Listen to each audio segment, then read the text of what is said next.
साई बंदी सतनाम बंदी छोड़ सतगुरु कबीर साहिब की जय हो। आज हम जानेंगे सतगुरु नितिन साहब जी से एक सत्संग के माध्यम से कि गीता के अंदर भगवान श्री कृष्ण ने आत्मा की महिमा गाई है। कोई भी गुरु उस पर ध्यान दिलवाना नहीं चाहता। श्री कृष्ण जी ने कहा है कि आत्मा अजर है, अमर है, अविनाशी है। जो आत्मा को जान जाते हैं, जो अपनी आत्मा को जान जाते हैं, वो अपनी आत्मा में जो रमण करते हैं, तो उनके लिए कोई धार्मिक कार्य बचता ही नहीं है। भगवान श्री कृष्ण गीता में बोल रहे हैं और सतगुरु कबीर साहब जी ने भी आत्मा की ही महिमा गाई है। आत्म ज्ञान बिना नर भटके, कभी काबा कभी काशी, जल में मीन प्यासी, मुझे देख के आवे हांसी। तो सतगुरु कबीर साहब ने भी आत्मा की महिमा गाई है, आत्म ज्ञान की महिमा गाई है। तंत्र मंत्रों का सतगुरु साहब ने खंडन किया है। जाप मरे अजप्पा मरे, अनहद भी मर जाए। जाप मरे अजप्पा मरे, अनहद भी मर जाए। सुरत समाये शब्द में, हुआ को काल ना खाए। कि जो सूरत है हमारी, वो शब्द में समाएगी। सूरत समाए शब्द के अंदर। सतगुरु साहिब ने कहीं सतलोक के अंदर नहीं बोला, कहीं किसी भी जगह नहीं बोला। सतगुरु साहिब ने सूरत समाए शब्द के अंदर बोला है। सूरत क्या होती है और आत्मा क्या होती है और परमात्मा क्या होता है, आज जानते हैं सतगुरु नितिन साहिब से। सतगुरु नितिन साहिब जी एक सत्संग के माध्यम से हमें बताने जा रहे हैं। तो सत्संग को आपने पूरा विवेक लगा के और पूरी बुद्धि लगा के सत्संग को सुनना है। आत्मा में रमण करते हैं, जो अपनी आत्मा में तृप्त हैं, जो अपनी आत्मा में संतुष्ट हैं, उनके ऊपर ये धार्मिक कर्म कर्तव्य लागू ही नहीं होता। वो हर प्रकार के कर्म कांड से, हर प्रकार के जप तप व्रत से, हर प्रकार की पूजा पाठ से निवृत्त हो जाते हैं। उन कामों को करने का कोई प्रयोजन ही नहीं रह जाता, क्योंकि अब वो मंजिल की तरफ पहुंच गया है। अब उसे किसी की जरूरत नहीं चाहिए। तो क्या है मंजिल? आत्म ज्ञान ही मंजिल है। और आत्म ज्ञान के बिना जो कुछ भी है वो सब एक भटकाव है, भटकना है। जिसके लिए बोला जल में मीन प्यासी, मोहे देखत आवे हांसी। आत्म ज्ञान बिना नर भटके, कभी काबा कभी काशी। कभी काबा में कभी काशी में जन्मों जन्मों से भटक रहे हैं।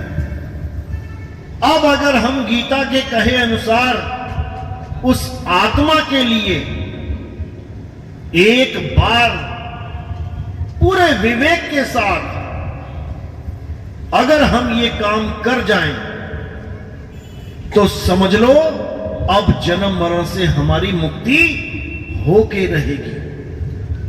लेकिन अज्ञानतावश हम गीता पढ़ते तो हैं, गीता के बड़े बड़े कथावाचक आते हैं, 7-7 दिन पाठ करके चले जाते हैं, आत्मा आत्मा आत्मा चिल्ला के चले जाते हैं। लेकिन पाठ खत्म होने के बाद मूर्ति की पूजा करवा के सारा सामान समेट के चले जाते हैं। अब कहां गई आत्मा? अब कहां गया आत्मज्ञान? ये केवल बातों का विषय बना दिया गया है, केवल एक बातूनी प्रचार बना दिया गया है इस आत्मा को। तो कबीर साहब यही समझा रहे हैं। कबीर आत्म ज्ञान का बड़ा नगर में शोर, और पूछो कैसी आत्मा, तो देते दांत निपोर। जिसको देखो आज आत्मज्ञान आत्मा की बात कर रहा है, कहते हैं उससे पूछो कि आत्मा होती कैसी है, आत्मा का स्वरूप क्या है, आत्म ज्ञान क्या है। उस आत्म ज्ञान के नाम पे केवल शून्य मिलता है। जो आत्मा समझा रहे हैं, बता रहे हैं, उन्होंने कभी आत्मा का अनुभव किया ही नहीं, तो बताएंगे क्या? दिक्कत यहां पे है। आत्मा तो बहुत बड़े बड़े जगत गुरु करके चले गए, बोल बोल के समझा के चले गए, लेकिन जब तुम उनकी करनी देखोगे तो क्या देखोगे? वही जो आत्मा चिल्ला रहे हैं कि आत्मा अजन्मा है, आत्मा नित्य है, आत्मा शाश्वत है, आत्मा अडोल है, अतः आत्मा अचल है, आत्मा सत्य है, आत्मा सनातन है। वही लोग पत्थर पूज के चले गए, वही लोग मंत्र जप के चले गए, वही लोग ज्योति प्रकाश देख के चले गए, वही लोग 5 तत्वों की अनहद नाद सुन के चले गए, लेकिन आत्मा को नहीं जान पाए। इसीलिए ये बार बार जन्म मरण का चक्कर खत्म नहीं हो रहा है। ये कैसे खत्म होगा? जब आत्मज्ञान आपके जीवन में आ जाएगा।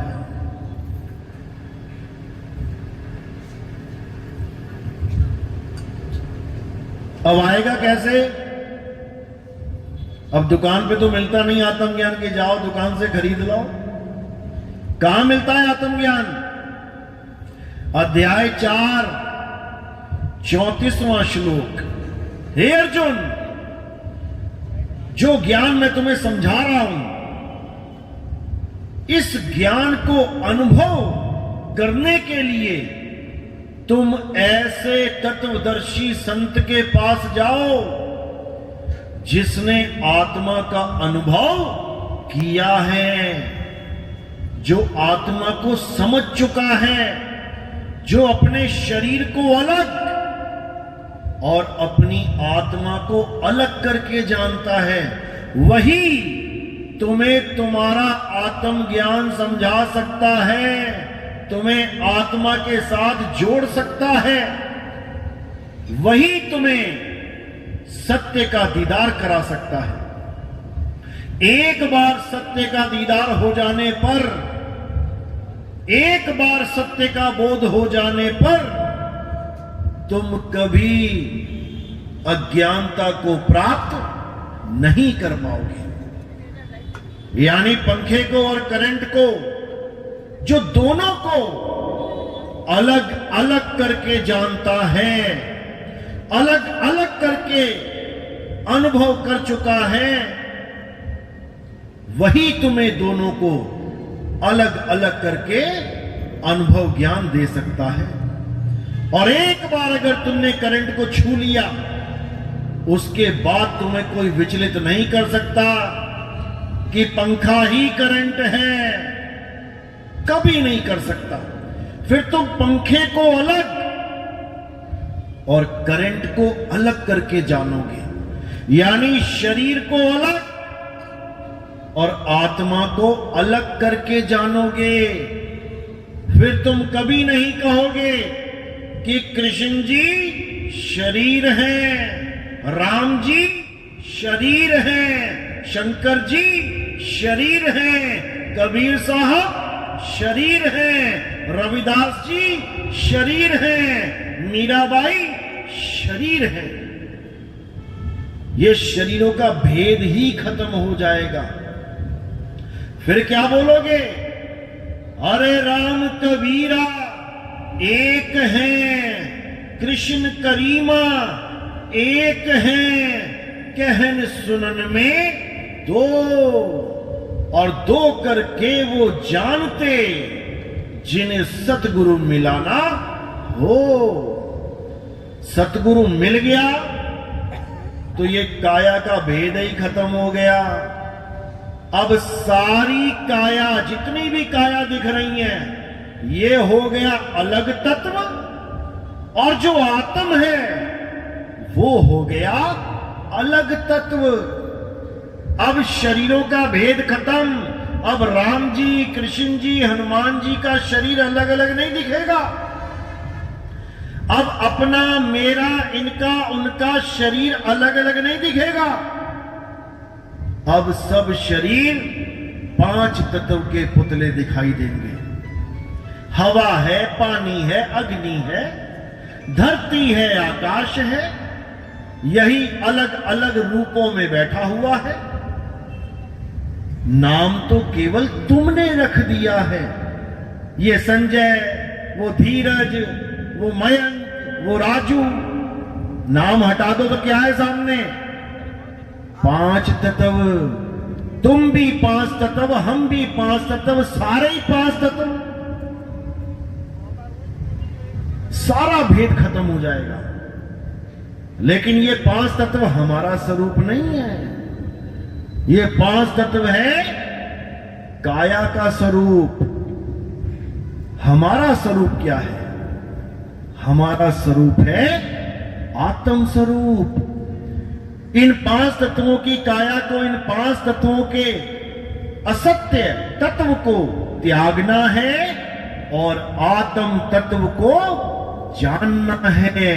हे अर्जुन, जो अपनी आत्मा को जान जाते हैं, जो ये समझ जाते हैं कि मैं और वो शरीर नहीं है, मैं और वो आत्म तत्व हैं, जो इस बात को, इस भेद को जान जाते हैं, उनमें और मुझ में कोई फर्क नहीं रह जाता। जो तू सो हम हो जाता है। इसी प्रकार के ज्ञानी को तत्व ज्ञानी कहते हैं, जो असत तत्व और सत तत्व दोनों का भेद समझा देता है। यही समझना है। सारे धर्मों का सार यही है। धर्मों के नाम पे लड़ाई करते रहो, उससे कुछ मिलने वाला नहीं है। धर्मों का सार आत्मा है, और आत्मा निष्पक्ष है। वो पक्षपात से परे है। वो हिंदू को भी चलाती है, वो मुसलमान को भी चलाती है, वो सिख को भी चला रही है, वो ईसाई को भी चला रही है। जिसका कोई धर्म भी नहीं है, जो भगवान को मानता ही नहीं है, यहां तक कि जो आत्मा को भी कहता है आत्मा कुछ नहीं होती, ये उसको भी चला रही है। इसको समझ लो। जो सबको चला रहा है, जो सब घटों में व्याप्त है, वही असली राम है, वही रमता राम है। जिसके लिए कबीर साहब ने समझाया था, ज्यों तिल माही तेल है और ज्यों चकमक में आग, तेरा साईं तुझ में है, जाग सके तो जाग। तेरा साईं मंदिरों में नहीं है कि तुम साईं को ढूंढने मंदिर में जा रहे हो। जब मंदिर नहीं था, वहां पे मूर्ति स्थापित नहीं की थी, तब तुम्हारा साईं कहां था? उस जगह को ढूंढो जो तुम्हारे साईं का असली घर है। ये तो तुमने बना दिए, ये तो इंसानों ने बना दिए। भगवान अपना घर नहीं बना पाया। परमात्मा ने सारे खंड ब्रह्मांड बना दिए, सारी धरती, सारा आकाश पाताल बना दिया, सारे ग्रह बना दिए। एक मंदिर नहीं बना पाया अपने लिए। इतना कमजोर बना दिया तुमने उसको कि उसका घर तुम्हें बनाना पड़ेगा। यही अज्ञानता है। उसने अपना ऐसा पक्का घर बना रखा है कि उसको कोई तोड़ ही नहीं सकता। बाबर आया, हुमायूं आए, मंदिर तोड़ तोड़ के मस्जिद बना दी। जिस भगवान का मंदिर तोड़ा उस वक्त भगवान कहां था? अपना घर नहीं बचा पाया। समझो इसको, 17 बार कितने लोग आए लूटने के लिए, 17 बार लूट के ले गए। कहां था भगवान? अगर भगवान होता, तुम अपने ऊपर लगा लो, तुम घर में बैठे हो, तुम्हारे घर में क्या चोर घुस के टीवी उठा ले जाएगा? तुम्हारे सामने, तुम्हारे घर में घुस के तुम्हारा लॉकर तोड़ के पैसे ले जाएगा? तुम्हारे सामने। लेकिन एक लुटेरा आता है, मंदिर का गल्ला तोड़ के ले जाता है, मंदिर का घंटा पीतल का वो भी उखाड़ के ले जाता है। अरे भैया बाकी छोड़ो, भगवान की मूर्ति उखाड़ के ले जाता है। रोकता क्यों नहीं भगवान? क्योंकि भगवान उसमें नहीं है। जहां भगवान है और अगर वो खड़ा है मंदिर में तो लेके जाके दिखाए कोई। तुम मंदिर में बैठे हो, चोर आएगा गल्ला लेने, ले जाएगा क्या? ले जाएगा? क्यों? क्योंकि वहां भगवान बैठा है। बेटा हाथ लगा के दिखा तू। मूर्ति नहीं रोकेगी उसको, आत्मा रोकेगी। इसलिए परमात्मा मूर्ति में नहीं है। कहां बैठा है? आत्मा में। आत्म में राम, राम में आत्म। शीनस गुरुमुख विचारे। जब वेदी गुरु तुम्हारे जीवन में आता है तब तुम्हें जड़ और चेतन का भेद समझा देता है। क्या है जड़ और क्या है चेतन? जड़ से दूर करवा देता है और चेतन से जोड़ देता है। जड़ चेतन का करे निबेड़ा और कहे कबीर सो हंस है मेरा। इस आत्मा का खोजी बनना है हमने।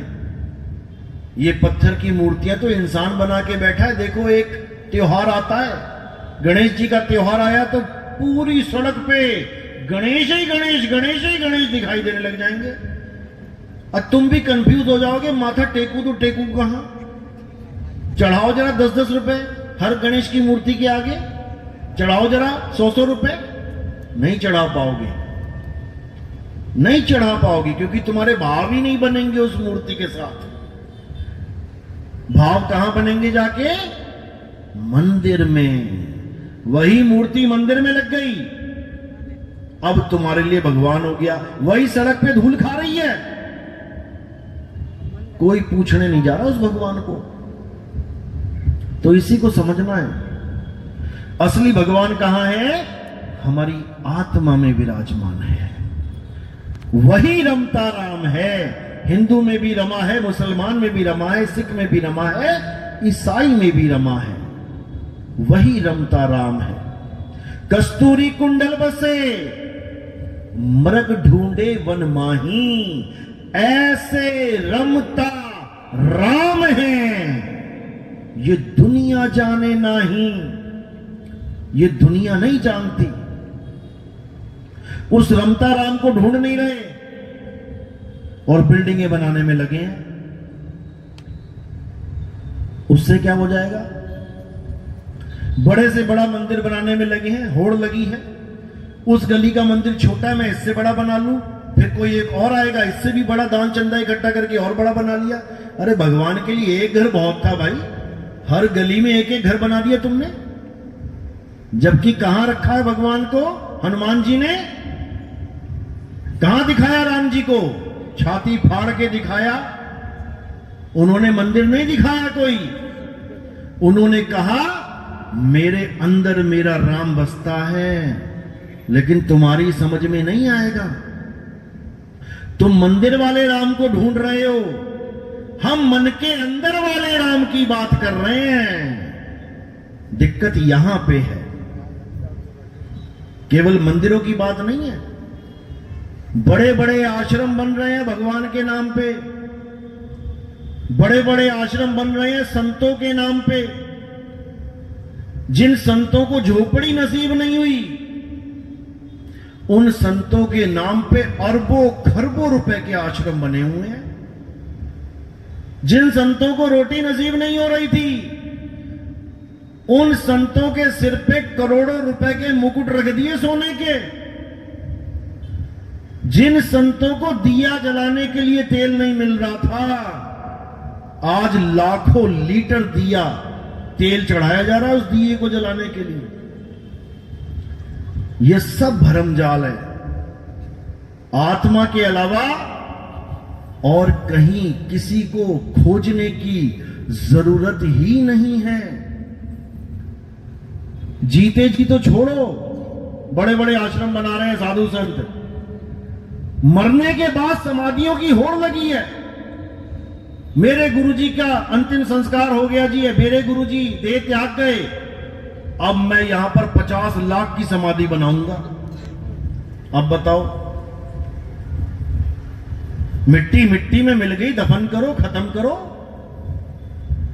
अब उसके ऊपर भी जनता का पैसा लगाया जा रहा है, 50-50 लाख रुपए। यह सब भरमजाल है। समाधि बनाओगे तो क्या होगा? आस्था बनेगी। अरे मेरे गुरुजी हैं, मेरे गुरुजी हैं। उसके बाद क्या करोगे जाके समाधि पे? फिर दिया लगाने लग जाओगे, मेरे गुरुजी की समाधि है। फिर क्या करोगे? फिर सिर पटक पटक के रोने लग जाओगे। फिर नितनेम बना लोगे, रोज आना है, मंगलवार को आना है, शनि। अरे भैया, जब तक गुरुजी थे ठीक है, ज्ञान दे दिया, अब उनको विदा कर, चले गए, मिट्टी मिट्टी में मिल गई। तेरे गुरुजी थोड़ी नहीं जमीन के नीचे बैठे हुए हैं, वो तो परमात्मा में लीन हो गए। लेकिन समझ में नहीं आ रहा है। मैं तो कहता हूं ये प्रथा ही गलत है। ये समाधियों वाली, ये अंतिम संस्कार वाली, ये प्रथा ही गलत है। क्या करना चाहिए हमें? फिर क्या करना चाहिए? ना दफन करना चाहिए, ना जलाना चाहिए। तो क्या करना चाहिए? क्या करना चाहिए? मिट्टी में इस शरीर को दान देना चाहिए। किसको दोगे दान? हॉस्पिटल्स को। तुम्हें पता है तुम कितनी किडनियां फूंक देते हो रोज? एक एक किडनी के लिए आदमी तरस रहा है। कितने भगत यहां बैठे होंगे जिनकी किडनी में प्रॉब्लम होंगी, जो कहो गुरु के पास भी इसलिए जा रहे हैं कि हे गुरुजी मेरी किडनी ठीक हो जाए। और तुम यकीन नहीं करोगे, हर 1 घंटे में भारत में 3000 लोग मरते हैं। 3000 आंखें जल गई, 3000 किडनियां जल गई, 3000 जो इंटेस्टाइन्स हैं, कितनी इंपॉर्टेंट चीजें हैं, सब जला दी। और अपने ही बच्चे का किडनी से मरने की हालत हुई पड़ी है। कोई किडनी नहीं मिल रही। कहां मिलेगी भाई? किसी पेड़ पे लटकी मिलेगी, ये जमीन खोदोगे तब मिलेगी। हमसे तुमसे मिलेगी। जब तुम कबाड़ में कोई कार बेच देते हो, कबाड़ में, वो कबाड़ी क्या करता है? उसके टायर अलग कर देता है, उसका गियर बक्सा अलग कर देता है, उसका इंजन अलग कर देता है, कोई स्टीरियो सिस्टम लगा है वो अलग कर देता है। वो अलग अलग करके माल बेचता है। तुमने बेचा किलो के हिसाब से, कितने क्विंटल की है, वो बेचेगा अंग के हिसाब से। लेने जाओ जरा पुराना साइलेंसर मोटरसाइकिल का, तुम्हें पता लगे कितने का है। इसी प्रकार इस प्रथा को ही खत्म कर देना चाहिए। जलाना और दफनाना, क्या जलाने से भगवान मिल जाता है? अंतिम संस्कार को कहते हैं जलाना। परमात्मा मिल जाएगा जलाने से? या दफनाने से मिल जाएगा? दोनों ही अवस्थाओं में तुमने शरीर को खत्म कर दिया, जबकि इसी में इतनी चीजें लगी पड़ी हैं जो किसी जरूरतमंद को मिल सकती हैं। समझ में आ रही है बात? जी साहब। तो जहां तक हो सके अपने शरीर का दान करना चाहिए ताकि किसी के काम आ सके। अब कई लोग कहते हैं जो आंखें दान करता है वो अगले जन्म में अंधा हो जाता है। पूछो महाराज जी से। फिर तो जिसका पोस्टमार्टम होता है उसकी खोपड़ी फटी हुई पैदा होनी चाहिए, उसके पेट फटे हुए पैदा होने चाहिए अगले जन्म में।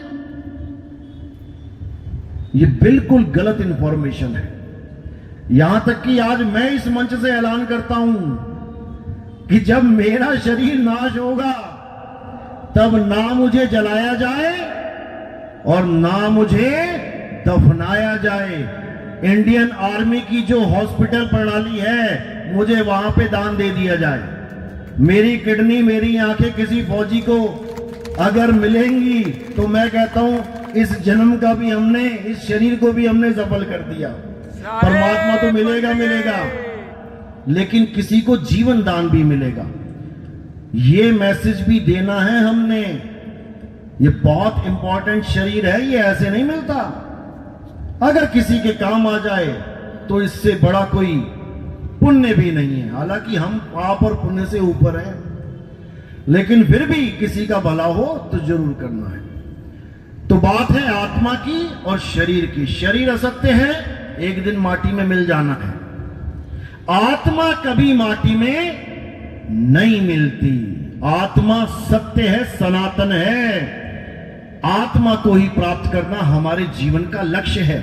ना हमें राम बुरा लगता है, ना हमें अल्लाह बुरा लगता है, ना हमें वाहेगुरु बुरा लगता है, ना हमें गॉड बुरा लगता है। ये चारों नाम मेरे आत्म राम के ही हैं। कोई बोले राम राम, कोई खुदाए, कोई सेवे गुसैया, कोई अलाए। ये मेरे ही प्रभु के नाम है सारे, लेकिन मैं अपने ही प्रभु के नाम के बंधन में नहीं बंधूंगा। 52 अक्षरों की बात कर रहा हूं मैं। जिसको कृत्रिम नाम बोला है, झूठे नाम बोला है, नकली नाम बोला है। कृत्रिम नाम कथे तेरे जिह्वा, सत्य नाम तेरा परा पुरवला। जो सत नाम है वो इन 52 अक्षरों से परे है। ये 52 अक्षर इंसानों की देन है। 52 अक्षर जीव आधारा, आदि अक्षर जीभ्या से न्यारा। वाही को सत सिमरण कहिए, सिमर सिमर नर उतरो पारा। इन 52 अक्षरों को जितनी जल्दी तुम पहचान जाओगे, समझ लो उतनी जल्दी तुम्हारा कल्याण होगा। क्योंकि यही है जंजाल। ये 52 अक्षर ही परमात्मा से दूर करने का कारण बना हुआ है। इसीलिए बोला है मदन साहब ने, सोई गुरु पूरा कहावे, जो 2 अक्षर का भेद बतावे। एक छुड़ावे, एक लखावे, तब प्राणी निज घर को जावे। इन 52 अक्षरों को छुड़वा दे। मैं अल्लाह को मानता हूं, मैं वाहेगुरु को मानता हूं, मैं राम को मानता हूं, मैं गॉड को मानता हूं, लेकिन मैं नाम नहीं जपूंगा। क्योंकि नाम जाप ही बंधन है। मोह को कहां ढूंढे रे बंदे, मैं तो तेरे पास में। ना मैं जप में, ना मैं तप में, ना एकांत निवास में। खोजी होए तुरंत मिल जाऊं, एक पल की तलाश में। और कहें कबीर, सुनो भाई साधो, मैं तो हूं विश्वास में। जब गुरु से नाम मिल गया, पूरा भेद समझ में आ गया, उसके बाद विश्वास करके भक्ति करके देखो, तब तुम्हें पता लगेगा कि आखिर वो राम है क्या, जो जिंदा राम है, जिंदा राम, वो मर ही नहीं सकता कभी।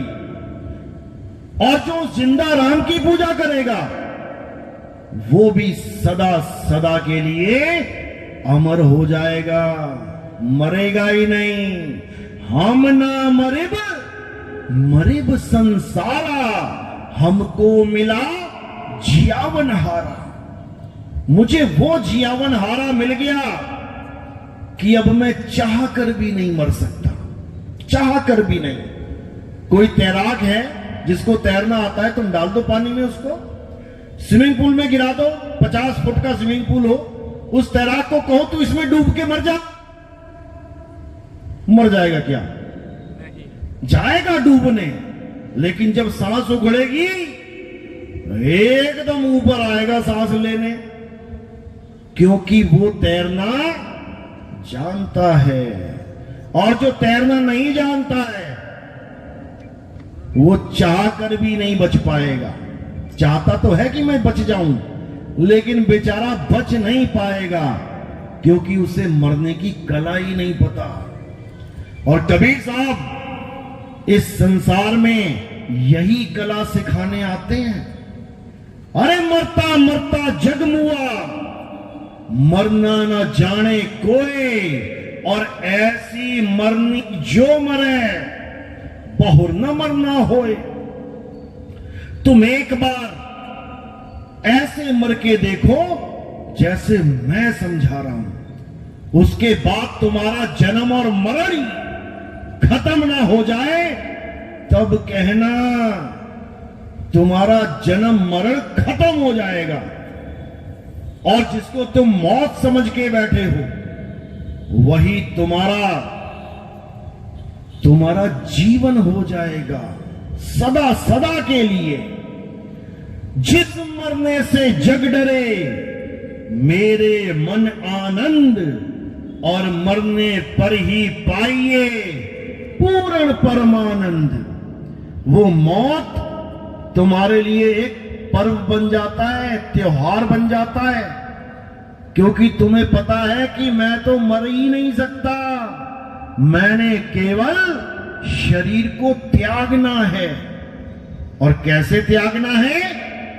जैसे मेरे गुरु ने समझाया है, जो मेरे गुरु ने भेद बताया है, बस उसी तरह बिल्कुल बिना मिलावट के मैंने वही काम करना है जो मेरे गुरु ने मुझे समझाया है।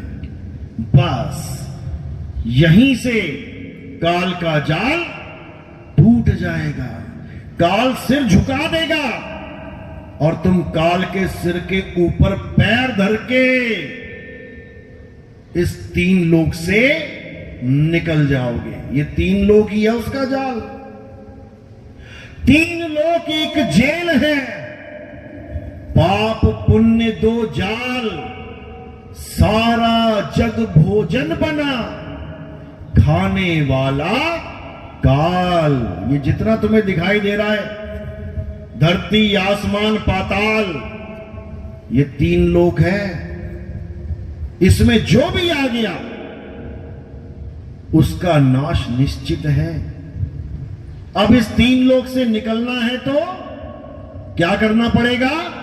4थे लोक यानी शब्द का ज्ञान लेना पड़ेगा, तब बात बनेगी। तो कह रहे 3 लोक हैं देह में, रोम रोम में धाम, सतगुरु बिन ना पाइए सार शब्द निज नाम। सार शब्द यानी 4था लोक, जिस लोक में हमने समाना है। जाप मरे अजपा मरे, अनहद भी मर जाए, और सुरत समाए शब्द में वाको काल न खाए। उसी शब्द में हमने समाना है, वही हमारा असली घर है, निज घर है, निज लोक है। और ये लोक काल का लोक है, इसीलिए इसका कितना सुंदर नाम रखा हुआ है। देखो क्या नाम है इसका? मृत्यु लोक, कितना प्यारा नाम है। अपने घर का नाम रख के देखना जरा, अपना बढ़िया सा घर बनाना, उसके बाहर बोर्ड लगाना मृत्यु लोक। लोग कहेंगे पागल है क्या, ये कैसा नाम रख लिया। तो ये दुनिया भगवान ने बनाई है, तो ये कैसा नाम रख दिया। क्योंकि ये परमात्मा की दुनिया है ही नहीं। किसकी दुनिया है, ये काल भगवान की दुनिया है। इसी काल के लोक में सब भटक रहे हैं। बड़े बड़े सिद्ध, बड़े बड़े ऋषि मुनि यहीं भटक रहे हैं, इसी काल की नगरी में। तो कबीर साहब कहते हैं, बचना चाहो काल जाल से, तो चीनो शब्द हमारा, और कहें कबीर अमर कर राखूं, जो निज होए हमारा। जो मेरा हो जाता है, फिर वो इस काल के लोक में नहीं आएगा, फिर वो सदा सदा के लिए मुझ में समा जाएगा। क्योंकि मैं ही शब्द हूं। शब्द में ही समाओगे तुम जाके। हम है शब्द, शब्द हम माही, शब्द से भिन्न और कछु नाही। शब्द ना भिन्न से देही, कहें कबीर हम शब्द सने। मैं भी शब्द हूं, आप भी शब्द हो। ना चेला देही है, ना गुरु देही है। शब्द हमारा, तू शब्द का, सुन मत जा सरक। और जो चाहे निज रूप को, तो शब्द ही ले परख। जब भेदी गुरु शब्द देगा तो परखना है, या किसी और गुरु से नाम लोगे तब भी परखना है कि बाकियों से मुझे क्या मिला और यहां क्या मिल रहा है। इन दोनों में आपने परख करनी है। सोने की और पीतल की आपने ही परख करनी है।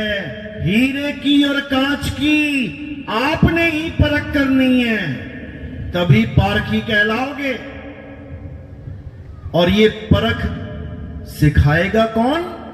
शब्द विवेकी पारखी, सो माथे का मोर। वो गुरु जो शब्द का विवेक करके, परख करके जान चुका है कि नकली शब्द क्या है और सत्य शब्द क्या है, नकली नाम क्या है और असली सतनाम क्या है। नकली नाम जाप है और असली नाम स्वरूप है। उस स्वरूप को जानना है, वही सतनाम है।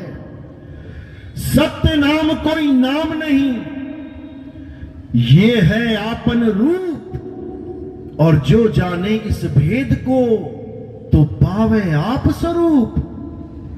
जो सतनाम के भेद को जान लेता है, जपना नहीं है कि मुझे मेरे गुरुजी ने सतनाम दिया। अच्छा, तेरे गुरु ने भी सतनाम दिया, क्या करते हो तुम सतनाम का?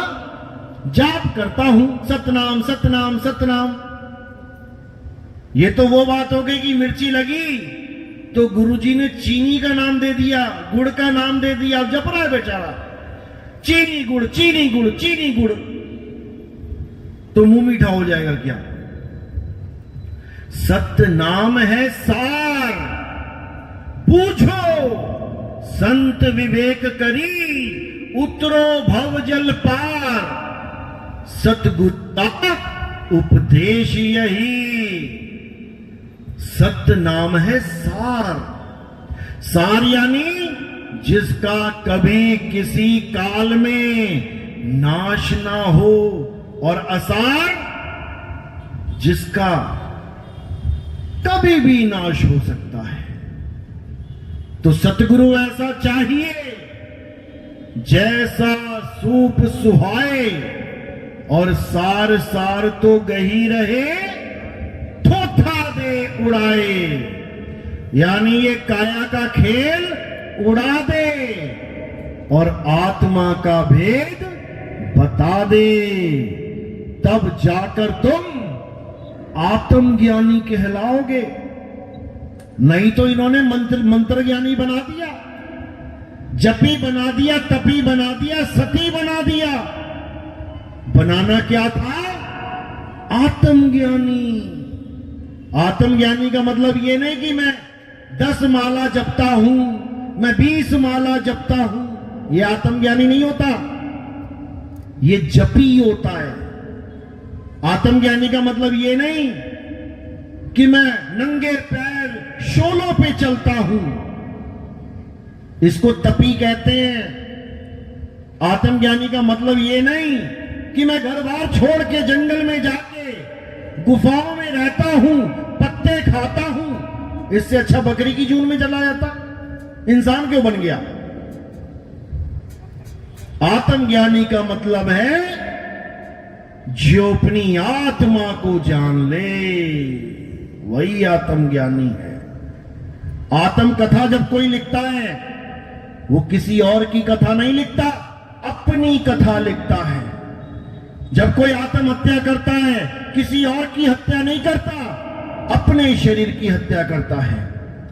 जब कोई आत्मरक्षा करता है तो किसी और की रक्षा नहीं करता, अपनी रक्षा करता है। जब कोई आत्मनिर्भर बनता है तो किसी और पे निर्भर नहीं रहता, खुद पे निर्भर होता है। इसी प्रकार जब कोई आत्मज्ञान को प्राप्त करता है तो वो किसी और का नाम नहीं जपता, वो अपने आप को पहचानता है। हे अर्जुन, जो अपनी आत्मा को जान लेते हैं वो इस भव बंधन को, इस भव सागर को सदा सदा के लिए छोड़ के अपनी आत्मा में स्थित हो जाते हैं। उन्हीं लोगों को स्थित प्रज्ञ बोला गया है। स्थित प्रज्ञ जो अब चल अवस्था में नहीं रहते, जो स्थित हो चुके हैं, अचल हो गए हैं, वही मुक्त होंगे। जो चल रहे हैं इस लोक से उस लोक में, उस लोक से उस लोक में, वो कभी मुक्ति प्राप्त नहीं कर सकते। इसीलिए गरीबदास जी ने कहा, सतगुरु के लक्षण कहूं अचल विहंगम चाल, हम अमरापुर ले गए ज्ञान शब्द सिरघाल। ये भेद की वाणी है, ये तब समझ में आती है जब तुम्हारे जीवन में कोई भेदी सदगुरु आता है जो तुम्हें सारे रहस्य समझाता है, तुम्हारी काया के रहस्य, कहां पर गणेश जी बैठे हैं, कहां पर शंकर जी का वास है, कहां ब्रह्मा जी सृष्टि पैदा कर रहे हैं, कहां विष्णु जी पालन कर रहे हैं, कहां शंकर जी संहार कर रहे हैं, माया कहां से 52 अक्षरों की उत्पत्ति कर रही है, मन कहां बैठ के सारे संसार को कंट्रोल कर रहा है, और परमात्मा कहां बैठ के राज कर रहा है। ये सारा भेद खोल दिया जाता है, उसे कहते हैं भेदी सदगुरु। और फिर वो तुम्हें उस वस्तु का ज्ञान करवाता है जिस वस्तु को पाने के लिए तुम्हारा ये इंसानी जन्म हुआ है। लेकिन बुद्धि विवेक पूर्ण ना होने के कारण तुम उस वस्तु को पता नहीं कहां कहां ढूंढते रहते हो। इसीलिए साहिब ने बोला, अरे वस्तु कहीं और ढूंढे कहीं, कैसे लागे हाथ, और गुप्त वस्तु तब मिले भेदी लीजे साथ। भेदी लीना साथ में, दीनी वस्तु लखाए, और कोटि जन्म का पंथ था, पल में पहुंचा जाए, इसी को समझना है। तो ये वही पंथ है भाई जिसके बारे में 600 साल पहले कबीर साहब बता गए थे। कि धर्मदास, एक ऐसा समय आएगा जब सतनाम का परचम सारे संसार में लहराएगा। और वो कब उजागर होगा? जब 12वें पंथ का नाश हो जाएगा। 12 पंथ काल फुरमाना, भूले जीव न जाए ठिकाना। 13वें पंथ हम ही चले आए, सब पंथ मेट के एक पंथ चलाएं। अब ये वो पंथ है जो सारे पंथों को मेट के एक झंडे के नीचे लेके आएगा। आज जिन लोगों ने दीक्षा ली, हाथ खड़े करो। एक माइक तो जरा वहां पे है, कोई माइक दूसरा वायरलेस तार वाला है?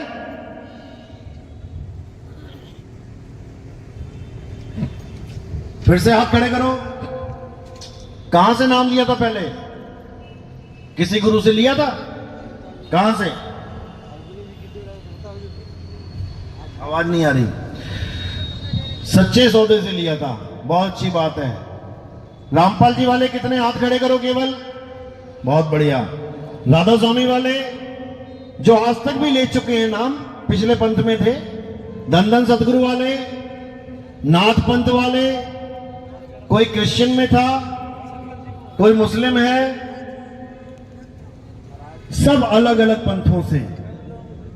हर इंसान, हर आदमी किसी ना किसी पंथ में जुड़ा हुआ है। क्यों? क्योंकि वो परमात्मा को चाहता है। लेकिन जुड़ता किस पंथ में है? जहां पर उसके मां बाप जुड़े हों। हम मंदिर क्यों जाते हैं?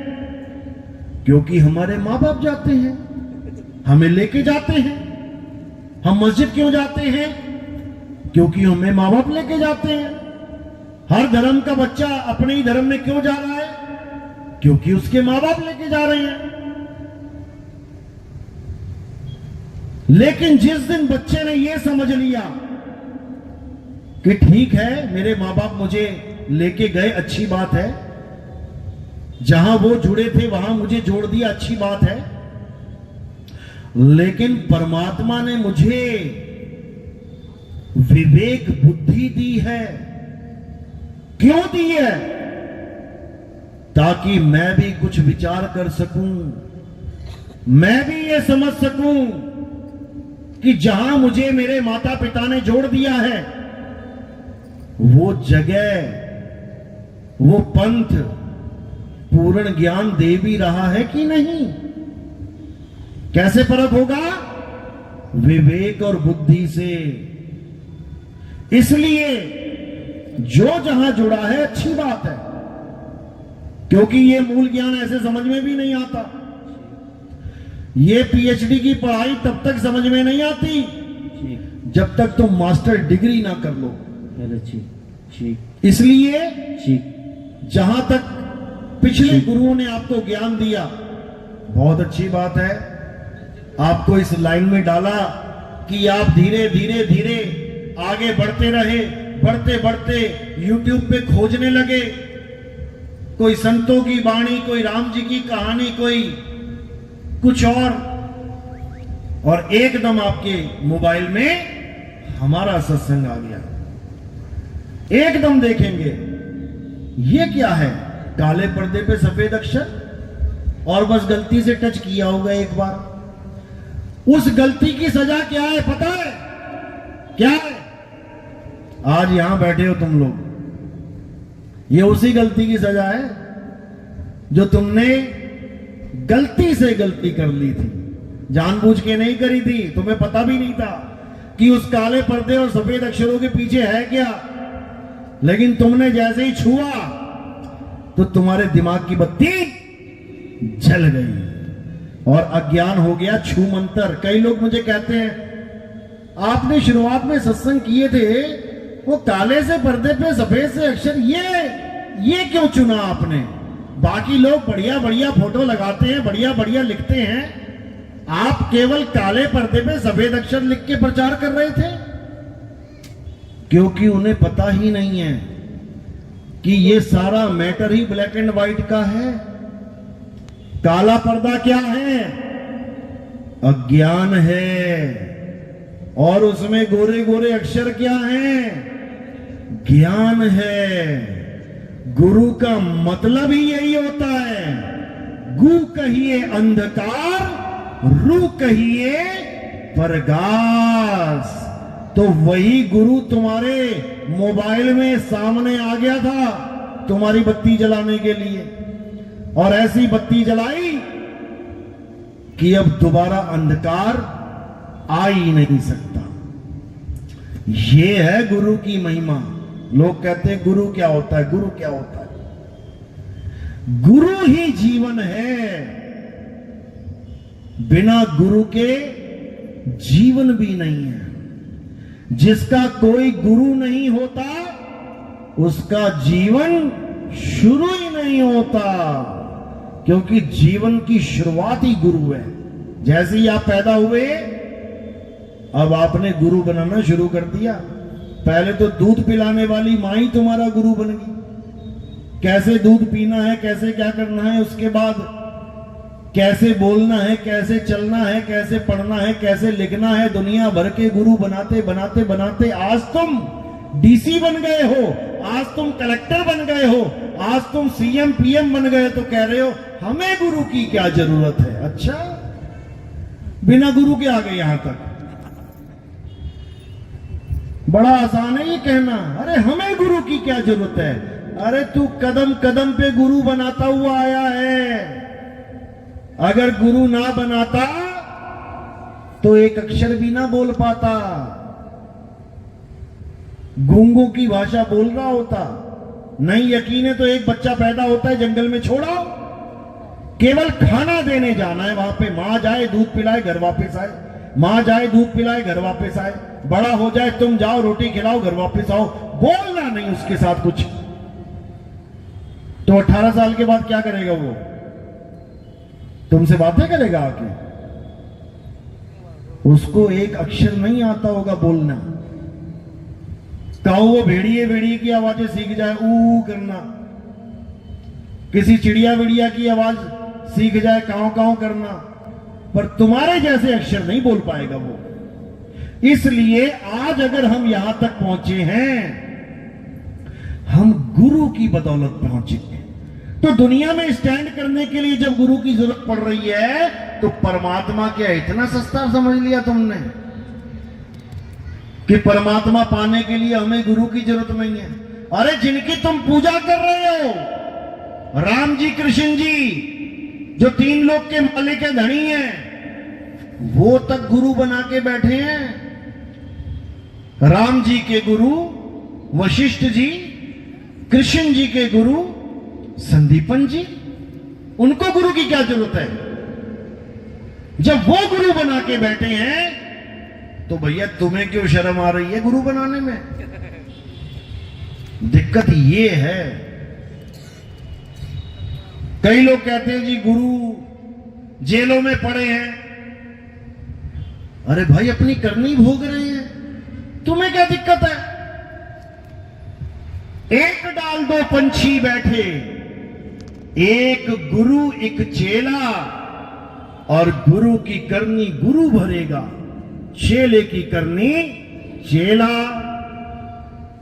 साहिब तो ये बोल के गए कि तू क्या कर रहा है, तुझे क्या लेना, तू अपना काम देख।